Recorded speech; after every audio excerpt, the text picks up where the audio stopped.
কৃষকদের চাষাবাদ নিরবচ্ছিন্ন রাখতে সরকার রাজধানীতে প্রতিদিন ১১০ মেগাওয়াট লোডশেডিংয়ের সিদ্ধান্ত নিয়েছে।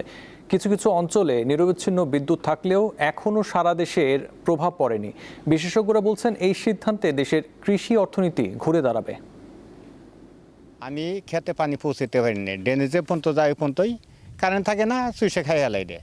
কারেন্ট থাকলে সে আমি এই যে যারা নাকি ক্ষেত করছে ১-১৫০ লোক, তাকে আমি পানি দিয়ে পৌঁছে দিতে পারি। শান্ত মিয়া মানিকগঞ্জের সিংগাইর উপজেলার খান বানিয়ারা গ্রামের কৃষি জমিতে সেচ পাম্প পরিচালনা করেন। বলছিলেন বিদ্যুৎ সংকটে তার ভোগান্তির কথা।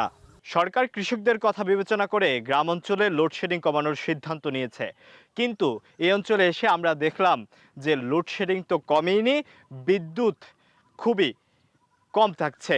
সর্বোচ্চ 2 থেকে 3 মিনিট সময় থাকার পরেই আবার চলে যাওয়ার অভিযোগ এই অঞ্চলের সাধারণ কৃষকদের।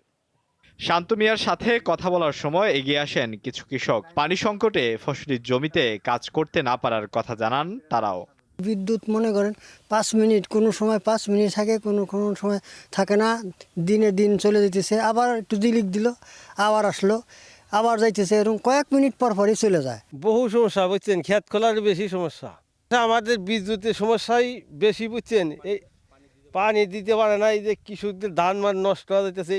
সরকার কৃষকদের কথা চিন্তা করে লোডশেডিং এর এই সিদ্ধান্ত অর্থনীতি ঘুরে দাঁড়াবে বলে মনে করেন বিশেষজ্ঞরা। তবে কিভাবে কি পরিমাণে বিদ্যুৎ বন্টন করা হবে তা কৃষকদের জানা উচিত বলে মনে করেন তারা।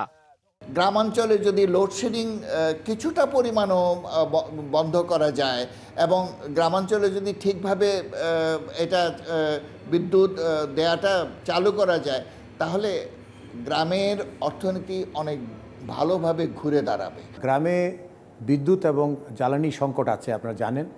তো সেখানে যদি এই খরা মৌসুমে বিদ্যুতের প্রবাহ এবং জ্বালানি তেলের সংকটকে যদি দূরীভূত করতে হয়, তাহলে একটা রেশনিং প্রক্রিয়ার মাধ্যমে সেটা করলে পরে আপনার গ্রামীণ অর্থনীতিতে একটা পজিটিভ ইফেক্ট আসবে। নওগাঁর কৃষকরা সরকারের এই উদ্যোগকে স্বাগত জানিয়েছেন। এখন বর্তমানে কারেন্টের সমস্যা নেই, ডিজেলও পাওয়া যাচ্ছে। আমরা সুষ্ঠুভাবে ধান উঠে আমরা কাটাই মারাই করেছি, এখন আমাদের খুব স্বচ্ছভাবে চলিচ্ছে। এখন কিছুদিন আগে মনে করেন যে কারেন্টের খুব সংকট ছিল, এখন মনে করেন যে কারেন্টের কোনো সমস্যা নেই।